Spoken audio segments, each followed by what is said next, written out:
All right, in this lesson, we're going to talk about the fundamental counting principle and something called permutations and combinations.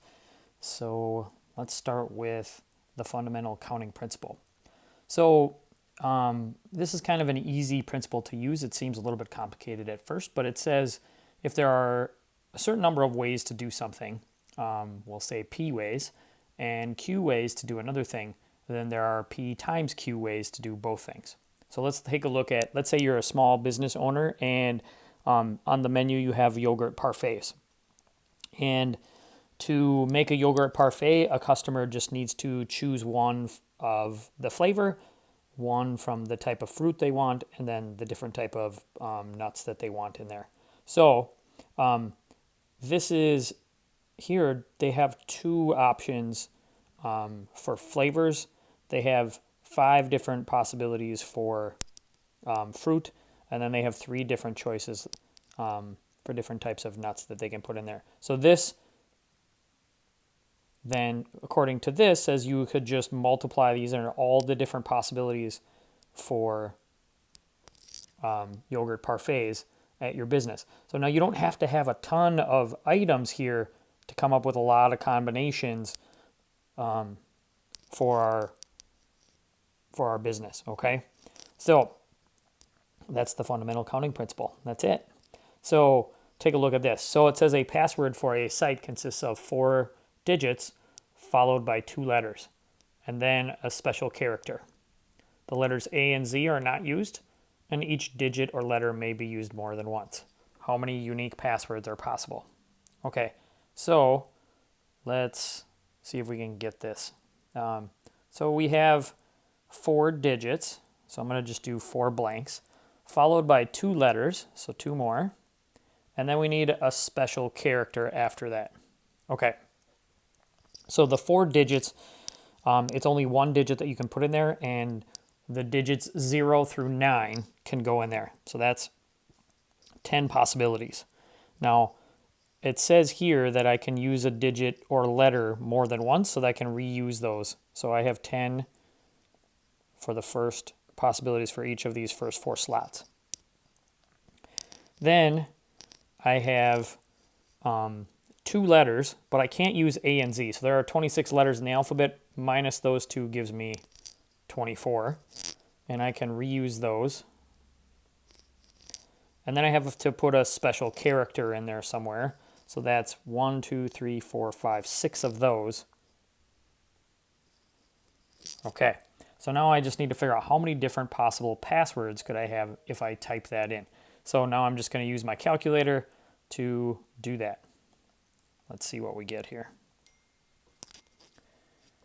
We've got 10 times 10 times 10 times 10 times 24 and then times 6. So it looks like we have 34,560,000 possibilities. Whew. Okay, so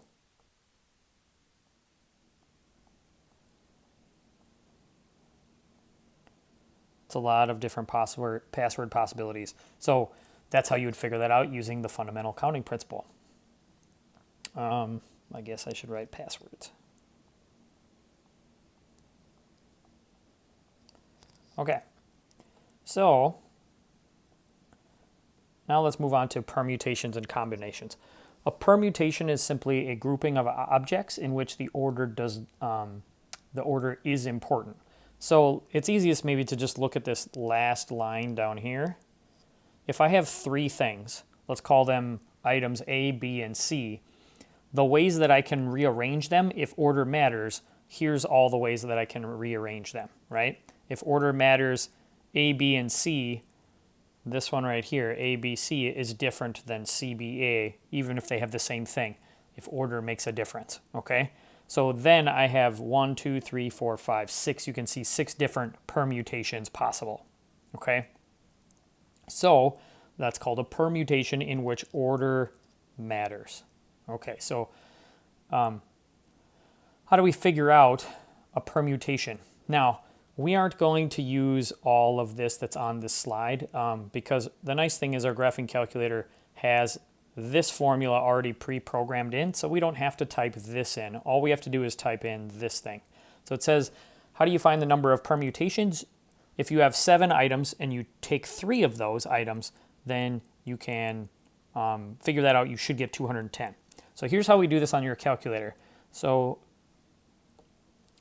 what you will need to do, let me just show you where it is first. If you press the math button and we go over to probability, you'll see this NPR, this second one, is permutations. That capital P stands for permutations. And so we're going to use this. But in order to make this work, we have to type in the first number first. So we have to hit 7 and then go to the math. Then we want permutation. So the second one, I'm just going to press enter. And now I'm taking 3 of those 7. So you're going to type a 3 afterwards and then press enter and you get 210. Okay, so that's how you do a permutation and figure out what it is. Again, that formula that you saw on the slide is already pre-programmed in here. So you don't have to go through all of this right here or this. You can just type in this thing right here. And notice we get 210. Okay, so great. Now we know how to do that on our calculator. So let's take a look.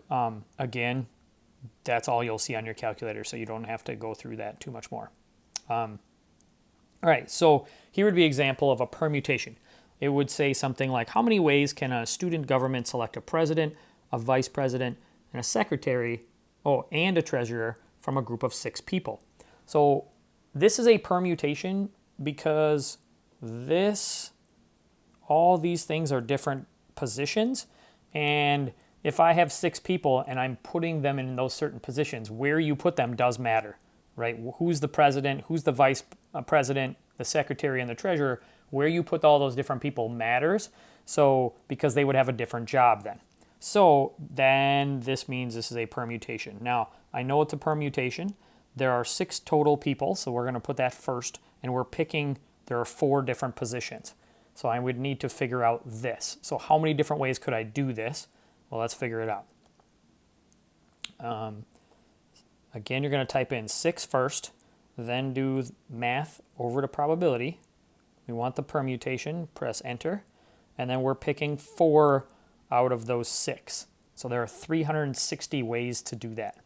Okay, so that's what we're going to jot in here, 360 ways.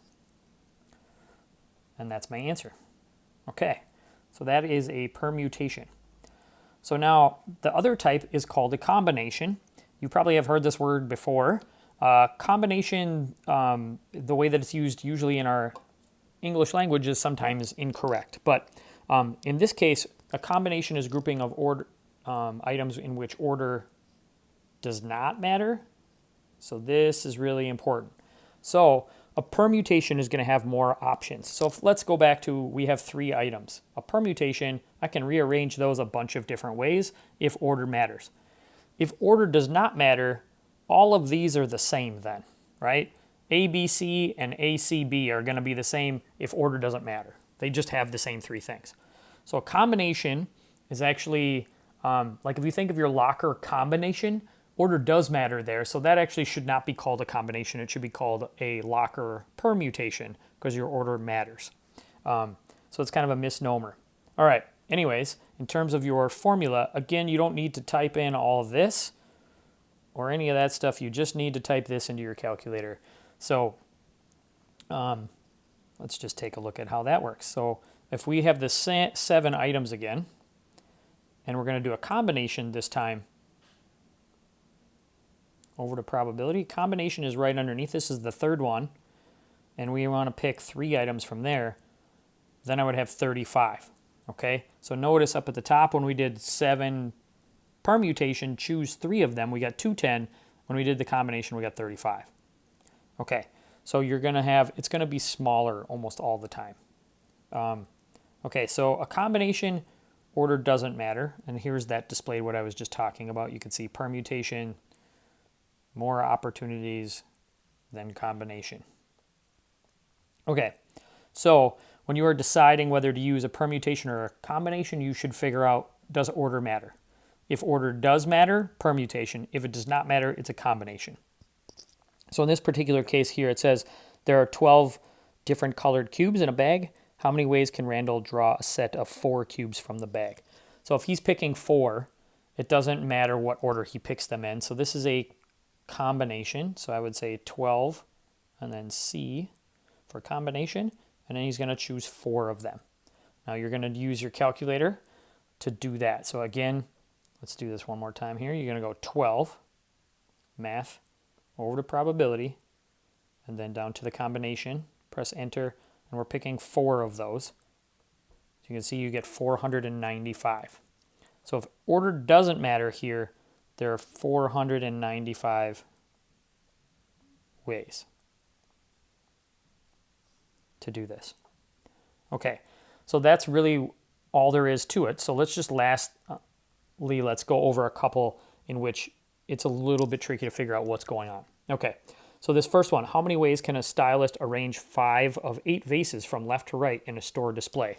So this one, order matters because they tell you from left to right and in a store display, and it's a stylist. So all of those things kind of indicate that order matters here. So in this particular case, we would say this is a permutation, and then we would type that in and figure that out. So this, if you do that, you'd get 6,720 ways that could happen. Okay, so this other one, the swim team has 8 swimmers. 2 swimmers will be selected to swim in the first heat. How many ways can the swimmers be selected? In this case, if you're picking 2 of the 8, it doesn't matter which order they go in. You're just taking 2 of them. So it's 8. It's a combination, choosing 2 and going from there. If you do that, there are 28 ways to do this. Okay, so again, trying to figure out, is it a permutation or a combination, and then go from there. So that's pretty much it. All right, hope that makes sense.